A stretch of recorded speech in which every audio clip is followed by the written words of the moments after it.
Welcome to another discussion with the writer Fred right here at Black Video News in San Antonio, Texas. Today our topic is going to be a pretty hot topic that's growing in importance every day, and that is the use of charter schools in place of traditional public schools. And we here in San Antonio are getting ready to face that issue as our school board at San Antonio Independent School District just gave a contract, a management contract, to a company out of New York called Democracy Plus to come in and manage one of our elementary schools that is doing pretty poorly, and that is P.F. Stewart, located over on Ridge Road.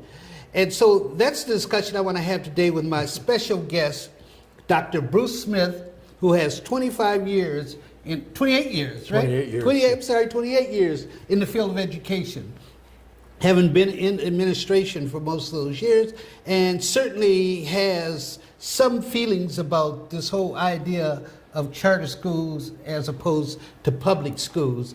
So, Dr. Smith, let's get started right away and not even beat around the bush. Let's get right to it. Can charter schools replace public schools in educating our children? Not anytime soon. If you look at the number of students who are in public school and the number of students who are in charter school, there's no comparison. You have about 36 million children preschool to grade 8 in the public school. Then you have another 15.1 million grades 9 through 12 in the high school system. Okay. Charter schools total only have about 2.9 million. There's no way the charter schools can absorb the public schools. So the charter schools can be an option, but in no way will we move to a charter school system as part of the educational program in the United States. So you gave the overall figures, right, for the entire country? Yes. Okay. Well, let's say then specific districts that don't have that larger population, could they work? Let's say, could SAISD give management contracts to a number of charter schools to come in and run the schools that are having problems? Oh, they could. I was in the corporate world for 16 years after education, and I was a corporate representative for New Orleans when New Orleans decided that they would after Katrina, turn their educational system over to the charter schools. So New Orleans only had 5 public schools. The rest of the schools were charter schools. And it took a long time to develop that process, and they did, but the verdict is out as to whether the charter school system actually improved the education of the kids in New Orleans, and they have the same kinds of problems. Problems with discrimination. They're not going to go away. And all those types of things. So they're encountering same kinds of problems we had with the public schools. So right now, New Orleans, most of their schools are charter schools. Most of their schools are charter schools. So therefore, the entire public school, as we know it, could disappear, and it could become, let's just take New Orleans. Yeah. It could become all charter schools. Yes, yes. Under what control? Are all these individual charter schools doing it their way? You have a variety of charter schools coming in. Your community areas might decide what kind of charter school that they want, or there is a group that oversees the charter school process.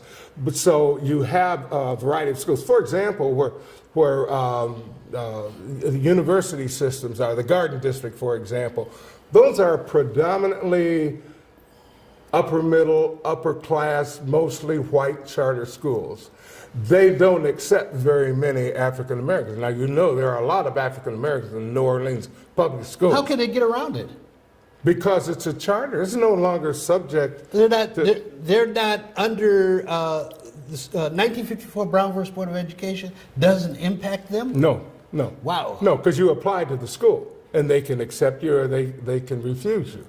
And they are getting, for what I understand from this charter school that's coming into San Antonio, all their funding is state, local, and federal money. Yeah, yes. And so logically, they could do the same and still get this money and not be in compliance with Brown versus Board of Education? But yeah, I'm not totally familiar on how they do it. Now, if they're saying that all you have to do as a parent is apply to a charter school and you're automatically accepted, that's one thing. Well, what is the requirement? I mean, this is a very nebulous area to me, and I think to a lot of my viewers. How does this work? These folks can come in from New York City, take over a San Antonio school, and run it the way they want to? Well, yeah, they try. This is a corporate type of thing. I'm sure they're doing That bothers me. For money. They're doing it for money. Corporate bothers me. That's right. So anything that you do corporate, for example, if I have a company, my raw material is not good raw material, I will try and get other kinds of raw material, or I'm going to diversify and do certain things because there are certain things I can't do with that raw material. Same thing as with the charter school. Your raw material comes in. If it fits within what they want as a charter school system, everything is fine. But if your raw material is deficient because of poverty, deficient because of special learning processes, deficient because of disability, then all of a sudden that is not a product that I might want. What do you do with it? I mean, it's not like raw material. Send it back you can toss it in the trash can. Send it back to the public school. So the public school becomes the trash can. The public school will have students that the charter school feels they're not capable of dealing with because of one reason or another. Let's use your analogy of raw material and the student. Yes. If the raw material is not the quality they want, they throw it in the trash can. Can we say so? If the student at the charter school is not the quality they want, the public school becomes the trash can. The public school becomes, unfortunately, the public school becomes the trash can. One of the good things about public schools in America is they're very comprehensive. And they do deal with whatever issue. I mean, the public school cannot say, no, I'm sorry, you're not the right material, so we're not going to let you in. But the charter school can. But the charter school can.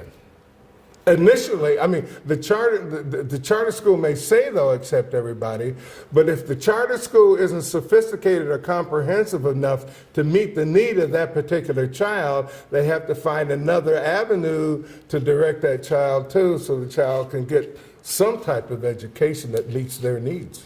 Oh, okay. Well, let's take a look at P.F. Stewart. Okay. And Democracy Plus has come in and run P.F. Stewart. P.F. Stewart is 86% Hispanic, 11% black, and 97% of the area for the school is low income. So I'm not going to say I'm not going to say these kids are all throwaway material. Right. But there is a problem there. And that's Obviously, right. there's a problem there. Absolutely. And I can give you the statistics like student proficiency. Over there at that school, math, they were 18% passing. Reading, 11%. Science, 10%. Writing, 10%. Now, how are they going to come in and decide out of 97% which students to keep? Or what are they going to do with the students if they're not measuring up? How are they going to deal with them? Well, hopefully what you look for is at least there's a semblance of growth. So what they probably will do, I'm sure they haven't made, and like corporations do, I'm sure they haven't set any goals that they're going to meet in the next 5 years, because I would imagine that any kind of success they have has to be long-term gradual success.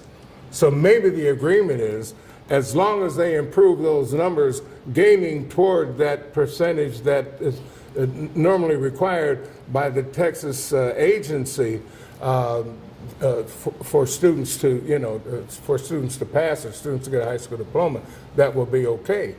But if they're not making sufficient gains, then that's difficulty. It's going to be difficult to see how they make sufficient gains if they're only getting the same kind of money to improve students that the public schools are getting. Well, that's interesting because Senate passed a bill in the last state legislature that says they can get an additional, I think, $1,300 the charter school now, Okay. per student, that there wasn't available under the public school. Okay. So I don't know if that $1,300 is going to be sufficient to make the difference in improving on the quality of education, so that these scores go up or not. But when I read that, I said, well, why didn't they just give that money? And you know, our state legislators always call it, you know, their port. Right. Yeah. Right. So all of a sudden they're fighting this money to give the charter school coming in. Yes. Well, you know, it all depends what the charter school has to work in. First of all, are the teachers adequate enough? Are the teachers prepared to be successful with the types of students that they are facing on a day-to-day basis? Do the teachers see the students as resources, or do they see the students as problems? If they see the students as problems, you're not going to see the kind of success and student achievement that you want. Oh, that's interesting. Okay? Do you think that could be broken down on a ratio line? That some of the teachers that are teaching there, according to race, may look at the students as being a problem. That's a possibility. Then teachers who are of another race may look at them as being a challenge. Yes. Yes. And see the Capable. value in those. They see them as being maybe, you know, some deficiencies that aren't because they don't have the capacity to learn, but because their situation has not allowed them that capacity, and the teacher sees their role as changing the situation to make it more possible for that child to be successful. Well, in your experience as an administrator, did you confront the problem of teachers that are stuck in a school that they don't want to be in, and all they want to do is hurry up and get out of that school and get to another school, and therefore they're cheating the kids? Yeah, and I was the first African American superintendent of school district that was really failing very, very poorly. In Missouri? In Missouri, outside of St. Louis. And By the way, near Ferguson. yeah, right across the highway from Ferguson. And it dealt with 24 municipalities that were there, 97% minority. Students were achieving, the district was losing money and the students weren't achieving. You know, it was a trifecta. And Missouri Constitution, just for information, Missouri Constitution said you can't operate at a deficit for 3 years. They had been operating at a deficit. They had to either disband the schools according to the Constitution and move them into the other school districts if because of that. But they couldn't do it because they had an integration agreement with the federal program. So they couldn't disband those students because it would upset the goals of the desegregation program they had with the city of St. Louis. Which is part of the Brown versus Board of Education. That's right. So you had to make it work. Okay, so what we did was we saw the teachers understood that they may not have been prepared to deal with the type of student that they were dealing with that day. So the thing was, the way you believe is the way you act. Okay. You change the way you believe and you change the way you act. Okay. And our goal was to get the teachers to change the way they believe and saw the teachers not as burdens, but saw them as resources because those kids had access to information and experiences that the teachers didn't have. Now, if you believe that the child is capable of learning, you will relate to the child as though they're capable of learning. Oh, okay, definitely. And like, if you don't think a person's going to learn, studies have shown, if I don't think a kid can learn, I ask them a question, I give them 5 seconds and no prompts. If I think a kid is capable of learning, I ask them a question, I give them 15 seconds and 2 prompts. So what we did was with our training, the teacher always had to give 2 prompts and 15 seconds to a child to answer a question. And they found that they had more success with that child when they did that.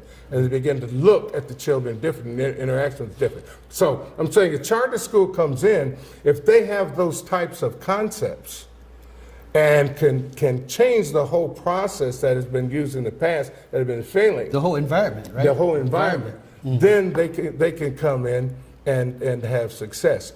But if they're if they continue to have faculty that really does not have the belief or the concept the kids are capable of doing it, they're going to have problems. Well, I think also, I don't look at it so much as the faculty, the teachers. I look at it more as the overall environment.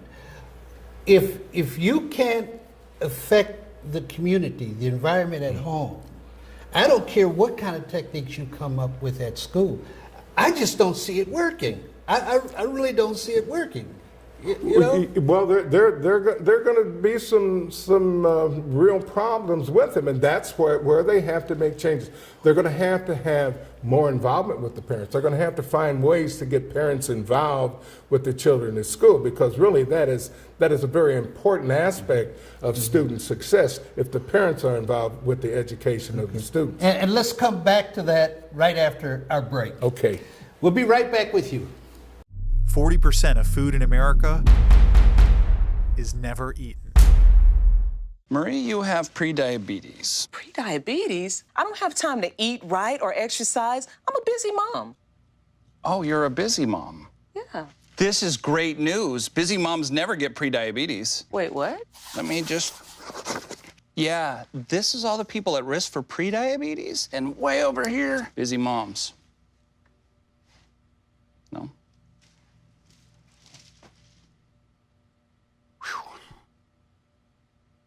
Hey, you. Yeah, you. Getting that college education. What are you gonna do? Graduate and take some office job? Be like everybody else? Or will you dare do something different? Like, be a teacher. You could be my teacher. You got the skills. The smarts. Yes, you. You could be the teacher I never forget. That'd be cool. Does that corporate job even have recess? What are you gonna make of yourself? What are you gonna make of me? Nothing to do this week? Don't miss another event. Go to blacksinsanantonio.com for our event calendar. The home of the largest business directory in San Antonio with an African American focus. Sign up today for our weekly e-blast and text message alerts. Help us make this a better community. Connect, empower, grow. Welcome back to a discussion with the writer Fred. My special guest here today with me is Dr. Bruce Smith. I failed to mention earlier, Dr. Smith, that you're also adjunct professor Yes. at Webster University. Yes. Teaching education courses. Well, I'm teaching organizational behavior Okay. and educational, and not educational leadership, but leadership and management. Okay, all right. If someone wants to communicate with you, do you have a email address that you can give out? Just contact me at brucesmith00@webster.edu. Okay, all right. Thank you. So let's get back to our conversation. I'm concerned about this whole idea that especially conservative groups want to put all the blame for the failure of schools on the teachers. Yes. Yeah. And so therefore their answer is bring in private sector businesses to replace, get rid of the unions, bring in private sector businesses to run the schools. But Dr. Smith, if you bring them in, that's not going to deal with the problem of a young kid who all night long sees his mother getting high on crack, 5 or 6 different men coming in, he doesn't have any breakfast, and he comes to school. They're not going to be able to deal with that. Is a problem, and given to a private school isn't going to eradicate that situation. And let's face it, that is one of the problems that teachers have to confront every day. Absolutely. The principal here at the school said that, my God, he had a mother come up to his school, wanted to whip a student because she had whipped her daughter. Yes. A mother coming up to whip a student. Yes. How is the teacher going to deal with that mentality? Well, you know, if there is not an established relationship process between the parents and the teachers, it's going to be difficult. I don't know if the charter schools come in with that, but one of the things you have to do is to be able to communicate with that type of parent. It takes more effort to make contact with that type of parent. I don't know. One of the things that I was able to do to establish that, I had parent lounges in all of my schools, which said to parents, you are accepted. You're free to come here. We got a TV. You can watch the series and the soap operas. The teachers will come in during their planning periods if you're there and talk to you about Johnny or talk to you about Cheryl or whatever. All right. So that's one of the things that is a challenge, and you would hope that charter schools are better adept to have a better process of getting in touch with the parents they need to get in touch with in order to help the But kids. Dr. Smith, a parent laying up at home getting high on crack, I don't care if it's a charter school or a public school, how are you going to get to that parent? But that doesn't necessarily have to be the parent. A lot of times we talk to a parent and you say, this kid's kind of smart like my brother is. Right. Get the brother in. Okay. The key thing is to get a communication with the parents to be able to find an avenue that you can take with the family to have success for the kids. I know one principal, he had parent-teacher conferences, and he'd have a tax person there to help the parents do their taxes before. So that drew in a whole lot of parents, just to do that. So it has to deal with, in many cases, the creativity of these charter schools. Now, if the charter comes in, they have different type of technology to monitor student achievement, student success. That's good. If they have different type of processes that involve parents, that's good. If they have different types of training for the teachers that allow them to be more successful with the kids, that's good. So they may or they may not have those types of things, but they're going to have to work with the teachers. And I know we had a discussion earlier that now that they want freedom as to who they have as a teacher and who This Charter Democracy Plus? Yeah. Yeah, she said she wants the right to hire and fire with no recourse from the union. She says she can't teach quality education without quality teachers. I really resent that, because I'm not sure the teachers there already are not quality teachers. It's just some of the problems that they confront trying to be quality teachers. And they may not have had the type of training they need to be successful with the kids that they're confronted with on a day-to-day basis. And I think that's an important point you're making there. I don't know if universities, they have a comprehensive way of teaching education.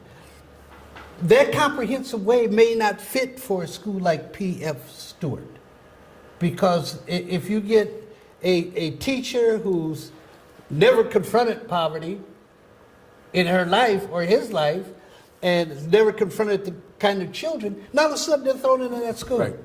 That's right. Well, the kids will run rings around that teacher. Yeah. The kids can pick them, can't they? They can pick up on that very, very fast. Yeah. They can pick up on that very, very fast. And that is a problem. Apparently, they've convinced somebody that they have the processes that they really need in order to, I'm sorry. That's okay. In order to... busy man. in order to be successful with the kids. But that is a problem. There was an organization made up of college presidents and deans of colleges of education called the Holmes Group. And the Holmes Group came out with a study that showed that teacher education preparation at the college level was not sufficient enough to be successful with the types of school districts they have today. That's what I have always maintained.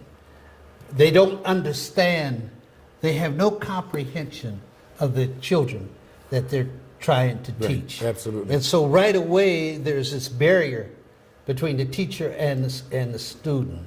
So I think we also have to look back at the university teaching. How they're teaching these courses. Yeah. But you brought up an interesting point. Let's get to this.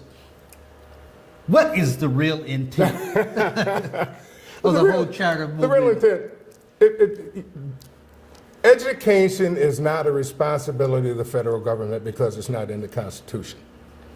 If it's not in the Constitution, it falls to be the responsibility of the states. Yeah. A lot of people think education is the the responsibility of the government. They don't. And certain political parties or certain political groups understand that, and they feel that education should be taken away from the government. The Department of Education should be eliminated, and everything should be done by the state. The problem is education, it's done by the state now, and it's a political process. Boards of educations are elected. That's a political process. Right. You can be an axe murderer and be on the Board of Education, okay? The boards of education at the state level are elected. If they're not elected, they're appointed by an elected official. Property taxes to run schools are voted on by the people. If you don't have a child in the public school, you may not vote for that That's right. for that tax. Yeah. And I've seen areas where a predominant number of people were sending the kids to private and parochial schools, and they didn't pass a tax levy for the public school in 25 years. So there is really not equity in a lot of cases with these kids. But I think the charter school is just a stepping stone to what really certain groups would love to happen in the United States. Here comes the conspiracy theory. Here we go, we got it. And that's the voucher system. Just eliminate education nationally, turn it over to the states, and the federal government, and the money that the federal government has, which is really only 3% of their total budget, and it's not even used for education, it's used for the equity, 14th Amendment, equal rights. And so you have different money for Chapter 1 programs, special ed programs, free lunch programs. That's what the government gives the money for, not to really educate kids unless it's Chapter 1, those Chapter 1 programs do. So the whole thing is give everybody a voucher and say you have $7,000. You can choose whatever program you want with the $7,000. And that, in essence, would severely hurt the public schools. Practically eliminated. Almost eliminated, yes, Yeah. yes. So if now what they're doing is saying you can take public school money and move it to the charter school that has that child that was in public school. That child, you have a child that has deficiencies. They can't be successful in the charter school. Charter school can't meet their needs. It goes back then to a public school that has been even more hurt because of the monies that went out to the charter school, they're less prepared and less able to assist those kids than they were before the charter started. Yes. It's an interesting thing to see what's going to happen in education as we move forward. Well, with your 28 years experience, do you think what SAISD is doing is a good thing? Well, to a certain degree, because it will meet a certain group of students. With the high level, and now with the students who are, for example, limited English speaking, I don't know what they're going to do. That's a high-cost program. And if they have the numbers that you indicate, and those students may be limited English speakers, there's going to be a little more challenge for them to educate those students. 33%. 33%. Are limited in English proficiency. Right. So that's a real challenge. So that will be a challenge. That takes more.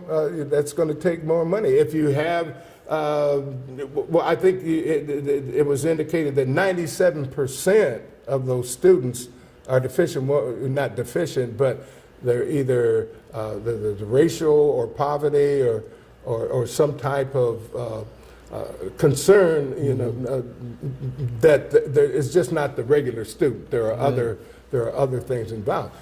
That is potentially a high cost product to deal with. Yes.